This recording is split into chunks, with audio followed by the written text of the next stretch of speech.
بسم اللہ الرحمن الرحیم۔ رسول اللہ صلی اللہ علیہ وآلہ وسلم نے ارشاد فرمایا، بندہ جب گناہ کر کے خدا کے حضور اپنی خطا کا اقرار کر کے توبہ کرتا ہے تو اللہ پاک اس کی توبہ قبول فرماتا ہے۔ رسول اللہ صلی اللہ علیہ وآلہ وسلم نے ارشاد فرمایا، جس نے کسی تنگ دست کو مہلت دی تو اس کے لیے ہر روز صدقہ کرنے کا ثواب ہے۔ رسول اللہ صلی اللہ علیہ وآلہ وسلم نے ارشاد فرمایا، موت کی آرزو نہ کرو، اگر تم نیک ہو تو شاید زیادہ نیکی کر سکو، اور اگر بدکار ہو تو توبہ کر کے اللہ کو راضی کر سکو۔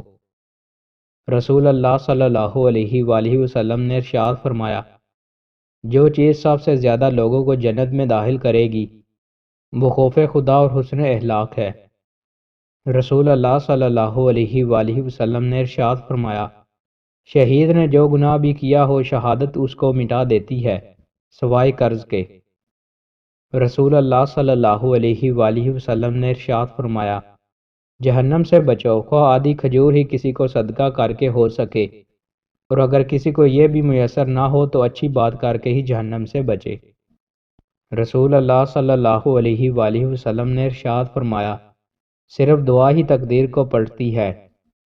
رسول اللہ صلی اللہ علیہ وآلہ وسلم نے ارشاد فرمایا، جس شخص سے کوئی گناہ سرزد ہو جائے پھر وہ اچھی طرح وضو کرے اور اٹھ کر 2 رکعت نماز پڑھے اور پھر اللہ سے معافی مانگے تو اللہ تعالیٰ اسے ضرور معاف فرما دیتا ہے۔ جمعہ پڑھنے والوں کی 3 اقسام۔ رسول اللہ صلی اللہ علیہ وآلہ وسلم نے ارشاد فرمایا، جمعہ کے لیے 3 طرح کے افراد آتے ہیں۔ وہ شخص جو بیکار کام بات کرتے ہوئے حاضر ہوا، جمعہ میں اس کا حصہ یہی ہوگا، پورا اجر نہیں ملے گا۔ وہ آدمی جو دعا کرتے ہوئے آیا وہ ایسا شخص ہے جس نے اللہ سے دعا کی، اللہ تعالیٰ اگر چاہے تو اس کو عطا فرما دے اور اگر چاہے تو عطا نہ کرے۔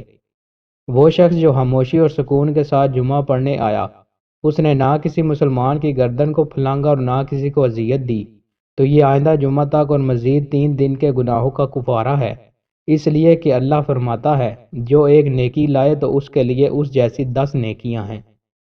دوستوں، مزید اچھی ویڈیوز کے لیے ہمارے چینل کو سبسکرائب لازمی کریں۔ بہت شکریہ۔